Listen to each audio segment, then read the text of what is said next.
even in a down market, you can make a lot of money in real estate. Even though it's not appreciating, you still have cash flow. You're still paying down your principal. You still have these different things that you still have tax deductions. And so there's still a lot of benefits to owning real estate, even if it's going down in value. But if you buy the wrong property and you don't have cash flows, now you're losing money every month, right? That's what I did the first time around. I bought a house, back then I was a speculator. I wasn't an investor. I didn't know what I didn't know. And so I'm 25 years old. I'm buying a house with a $2,500 a month mortgage, 6.5% interest rate back then.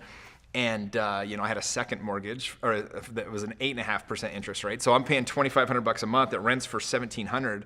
And back then I'm like, it doesn't matter. They're going up $2,000 a month. Well, then the market turned. You get in some trouble real quick. You can see how I got, made some bad decisions.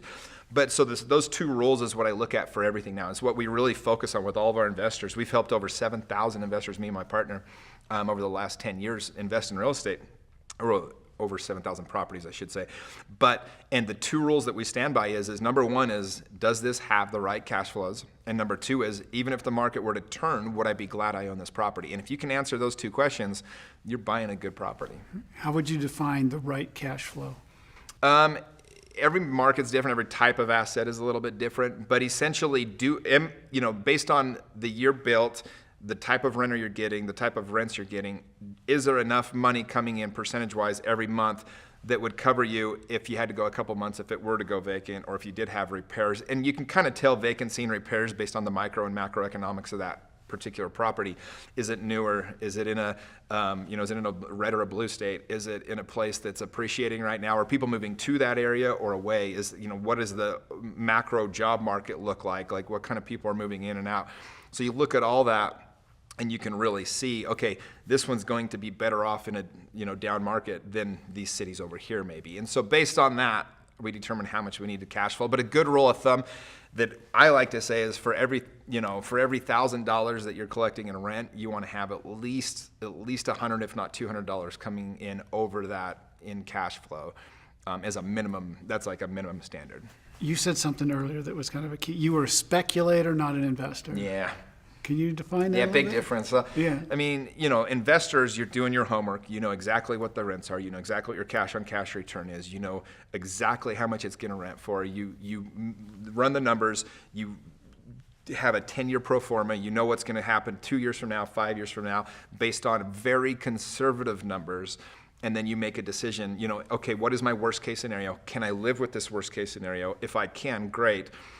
Whereas a speculator, you're like, market went up 25% last year. If it even does half that this year, we'll be in good shape. So you buy it hoping it does well, right? You don't care if it cash flows because, well, if I buy a $250,000 house that's going up 10%, that's $25,000. So even if I lose $8,000 in rents this year, I'm still making $17,000. That's kind of the mindset more of a speculator, right? And you're just kind of hoping that things stay well. You're kind of hoping that rents will keep going up and that kind of stuff. I think that last 2 minutes was gold. Yeah, lessons learned the hard way. Yeah. When you first started, were you just accumulating rental properties? Also, yeah. So single-family homes? What were you? Yeah, when I first started out, so I remember I bought my first property when I moved away to college. I knew I had to live somewhere, so I bought my first condo when I was 21. My mom co-signed for me, and my roommates paid my mortgage. It was great. Even when the market turned, I ended up walking away from that one, made $20,000, $30,000 by the time I sold it, lived for free while I went to college. It was a perfect investment. What happened after that was my next few properties, I joined a brokerage. It was actually when I got my license. I was 24 years old. And my broker was just like, go buy this. You don't even have to put any money down. Go buy this. And everyone in the office was very aggressive. No, there were a lot of speculators.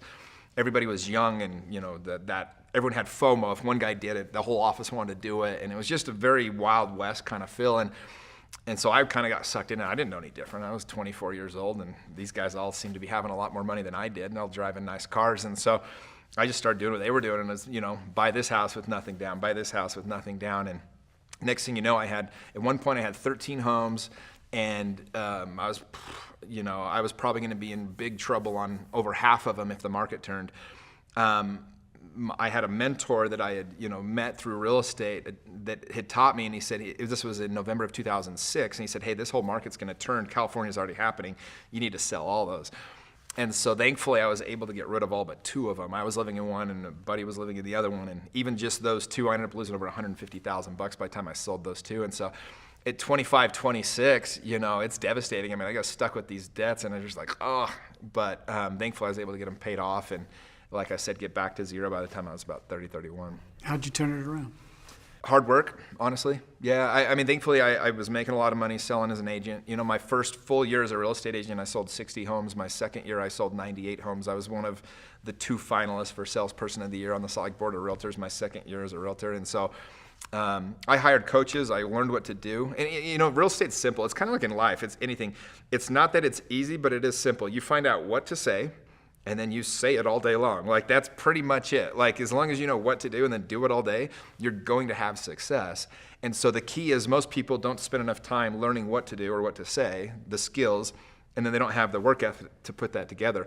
And the benefit that I had is I had all this debt, and so I didn't have any choice. I was like, nobody's ever going to want to be with me. I have all this crazy debt. I'm upside down. And all my friends that did nothing, the one that worked at the hat store at the mall, he was doing fine. He didn't care. You know, he's making $11 an hour and nothing ever changed. I'm over here with more debt than I could ever imagine, just because I was taking all these risks. And, you know, looking back, it was so hard to get out of that. But at the same time, I'm so grateful because it really helped build my work ethic. It's when I got on my client base. It's how I really built myself up as the real estate expert that I consider myself today. And I learned all those lessons firsthand. I learned so many lessons that I now get to protect my investors from. I get to protect people from making those same mistakes.